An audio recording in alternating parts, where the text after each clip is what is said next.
हाँ तो प्रिय छात्रों, आज हम इंटरमीडिएट इंग्लिश प्रोज के first chapter a girl with A basket का पार्ट 3 शुरू करने जा रहे हैं। आज ये चैप्टर खत्म हो जाएगा। तो देखिए, I bought one टिनी basket for a few अनाज।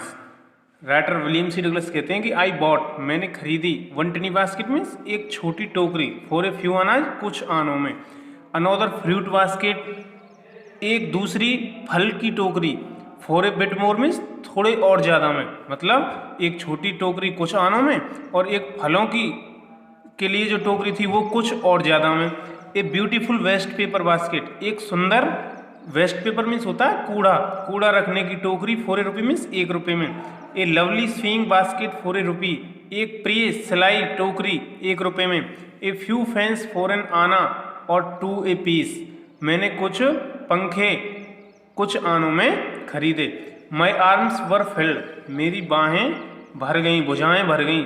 And I had not spent 50 cents, और मेरे 50 सेंट भी खर्च नहीं हुए थे। अर्थात जो आर्टिकल्स थे बहुत कीमत में कम थे, सस्ते थे, अर्थात पैसा कम खर्च हुआ और सामान बहुत कुछ आ गया था। The children passed in shouting their words, the children बच्चे, पास्ड मीन्स अंदर आए, शाउटिंग देयर वर्ड्स मीन्स अपने सामान की विशेषता बताते हुए, अपने सामान के बारे में चिल्लाते हुए। I was a prisoner completely surrounded, मैं एक कैदी की तरह था उनके बीच में। कम्प्लीटली सराउंडेड मीन्स पूर्णतः घेरा हुआ, अनेबल टू मूव, हिल भी नहीं सकता था।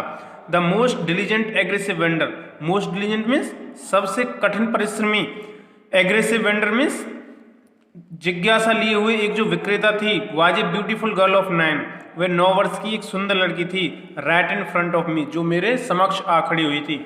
She had a lovely basket with handle, she had a lovely basket with handle means उसके पास एक हैंडल कहते हैं मुट्ठे वाली एक सुंदर टोकरी थी। And she wanted a rupee and a half for it, and she wanted, और वह चाहती थी, ए रुपी मीन्स 1 रुपया, एंड हाफ और आधा, एक और आधा अर्थात 1.5 रुपया चाहती थी, और अबाउट 30 सेंट्स या फिर 30 सेंट भी कह सकते हैं। She was an earnest pleader, वह अपने सामान की ईमानदारी से प्रशंसा करने वाली थी। अर्नेस्ट प्लीडर कहते हैं जो ईमानदारी से विशेषता प्रकट करता हो। There were tears in her eyes, उसकी आंखों में आंसू थे। She pleaded and begged in tunes, वह इस तरीके से निवेदन करती थी, गड़गड़ाती थी। That would ring any heart, ring means होता है वैसे निचोड़ना, जो किसी भी हृदय को द्रवित कर देती थी, अर्थात किसी भी हृदय में दया भाव उत्पन्न कर देने के लिए उसका जो निवेदन था वो काफी था। माई आर्म्स वर फुल, मेरी भुजाएं भर गई थी। आई हैड नो रूम, मेरे पास बिल्कुल भी जगह नहीं थी। लेट अलोंग एनी नीड, और ना ही मुझे कोई और आवश्यकता थी। फॉर अनदर बास्केट मीन्स किसी अन्य टोकरी की और कोई जरूरत मुझे नहीं थी। बैलेंसिंग, बैलेंसिंग मीन्स साधते हुए। माई बास्केट्स मीन्स अपनी टोकरियों को, and fans on my left arm, टोकरी और पंखों को अपनी बाईं भुजाओं में साधते हुए। I reached into my right coat pocket, मैंने अपनी सीधी भुजा को अपने कोट की जेब में, पॉकेट मीन्स जेब में डाला। And got a handful of change, और हैंडफुल कहते हैं मुट्ठी भर, चेंज कहते हैं खुले पैसे, सिक्के निकाले। परहैप्स 15 सेंट्स इन ऑल, संभवतः वो सब के सब 15 सेंट्स थे। कितने थे? 15 cents. In all which I deposited in the basket, जो सब मैंने उसकी टोकरी में रख दिए थे। That the young girl held imploringly before me, जिस टोकरी को वो बेचारी लड़की विनम्रता पूर्वक मेरी ओर बढ़ाए हुए थी, उस टोकरी में मैंने 15 सिक्कों को डाल दिया। I tried to explain that I could not buy the basket, मैंने ये बताने की कोशिश की कि मैं और टोकरी नहीं खरीद सकता था। But extended the gratuity as a substitute, substitute कहते हैं सहायतार्थ, सहायता के रूप में, और ग्रेजुटी कहते हैं किसी को मदद के रूप में दी गई धनराशि। मैंने उसे बताया कि मैं तुम्हें यह मदद के स्वरूप में दे रहा हूँ। आई रियलाइज एट वंस, लेकिन तुरंत ही मुझे आभास हुआ।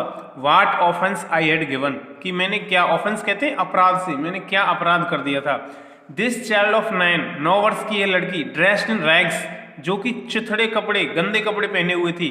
And on the edge of starvation, starvation कहते हैं भुखमरी से, एज मीन्स कगार, और जो कि भुखमरी के कगार पर थी। रेज्ड हर चिन, उसने अपनी ठोड़ी उठाई। रीच्ड इनटू द बास्केट, टोकरी में हाथ डाला। And with all the pride and graciousness of a lady, और एक स्त्री के, प्राइड कहते हैं शान, स्वाभिमान, गौरव और लज्जा के साथ, handed the money back to me, उसने वापस वो पैसे जो मुझे सौंप दिए। There was only one thing I could do, अब मेरे पास करने के लिए केवल एक ही चीज थी। आई बॉट द बास्केट, मैंने टोकरियों को खरीद लिया। सी वाइप्ड हर आईज, उसने अपनी आंखों को पोंछा। स्माइल, मुस्कुराई। And dash down the platform, और प्लेटफॉर्म से नीचे कूद गई। हेडेड फॉर सम ग्रास हट, और घास से बनी हुई झोंपड़ियों की तरफ आगे बढ़ गई। That would have at least 30 cents that night, जिन झोंपड़ियों में रहने वाले उनके घर वालों को उस दिन कम से कम 30 सेंट मिले होंगे। I told this story to prime minister, मैंने इस कहानी को पंडित जवाहरलाल नेहरू जो कि भारत के प्रधानमंत्री थे उन्हें बताया। आई टोल्ड हिम, मैंने उसे बताया।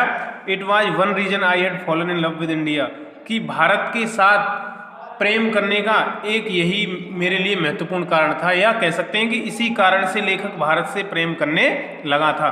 द पीपल आई सा इन इंडिया, व्यक्ति जो भारत में लेखक ने देखे, लेखक कहते हैं कि मैंने जो लोग भारत में देखे, those in the village as well as those in high office, चाहे वो गांव के निवासी हों या फिर अच्छे अच्छे दफ्तरों में कार्य करते हों, have both pride and lively sense of decency and citizenship, उन सब के अंदर स्वाभिमान और सच्ची देशभक्ति का जो गुण था।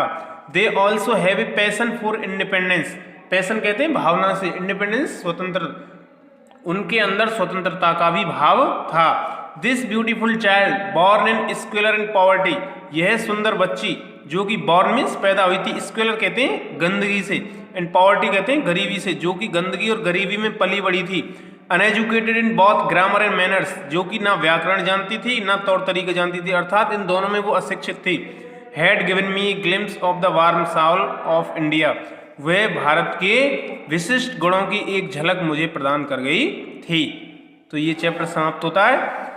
अभी इसके एक्सप्लेनेशन इंग्लिश टू इंग्लिश कराएंगे, इसके बाद सभी इसके मीनिंग्स देखते हुए हिंदी अर्थ जो करने की कोशिश करें, और जहाँ से भी कोई दिक्कत हो पूछ सकते हैं।